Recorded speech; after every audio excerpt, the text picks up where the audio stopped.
I am Muslim. I am an immigrant, and interestingly, from Africa. Today, it's about who gets to be an American.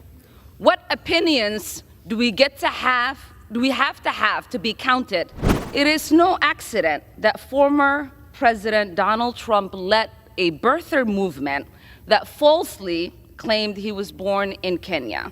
This debate today, it's about who gets to be an American. What opinions do we have to be counted as Americans? This is what this debate is about, Madam Speaker. There is this idea that you are a suspect if you are an immigrant, or if you are from certain parts of the world, or a certain skin tone, or a Muslim. It is no accident that members of the Republican Party accused the first Black president, Barack Obama, of being a secret Muslim.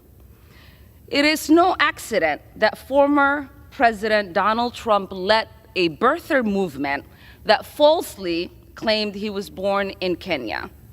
Because to them, falsely labeling the first and only President of the United States of America a Muslim and African immigrant somehow made him less American. Well, I am Muslim.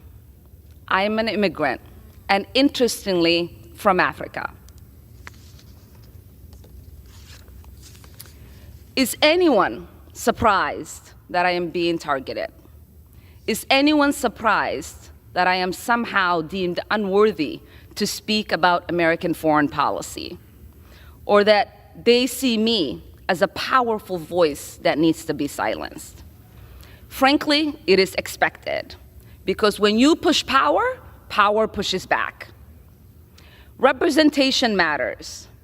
Continuing to expand our ideas of who is American and who can partake in the American experiment is a good thing.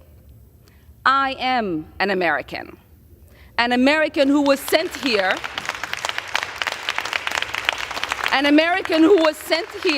by her constituents to represent them in Congress, a refugee who survived the horrors of a civil war, someone who spent her childhood in a refugee camp, someone who knows what it means to have a shot at a better life here in the United States, and someone who believes in the American dream and the American possibility and the promise and the ability to participate in the democratic process.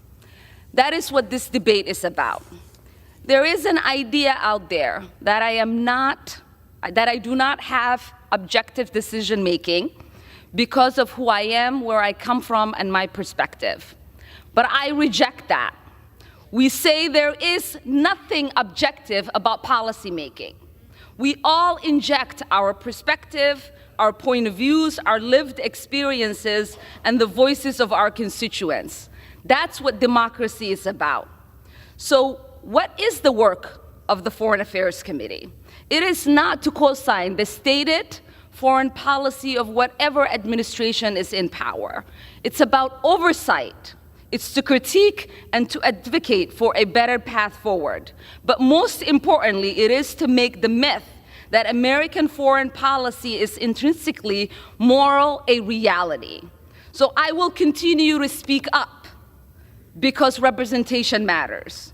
I will continue to speak up for little kids who wonder who's speaking up for them. I will continue to speak up for families around the world who are seeking justice, whether they are displaced in refugee camps or they are hiding under their beds somewhere like I was, waiting for the bullets to stop. Because this child, survivor of war, would have wanted that. The 9-year-old me would be disappointed if I didn't talk about the victims of conflict, those that are experiencing unjust wars, atrocities, ethnic cleansing, occupation, or displacement like I did. They are looking to the international community and the United States, asking for help. They look to us because the international community and the United States profess the values of protecting human rights and upholding international law. So we owe it to them not to make this a myth, but a reality. I didn't come to Congress to be silent. I came to Congress to be their voice. And my leadership and voice will not be diminished if I am not on this committee for one term. My voice will get louder and stronger, and my leadership will be celebrated around the world as it has been. So take your vote or not. I am here to stay, and I am here to be a voice against harms around the world and advocate for a better world. I yield back.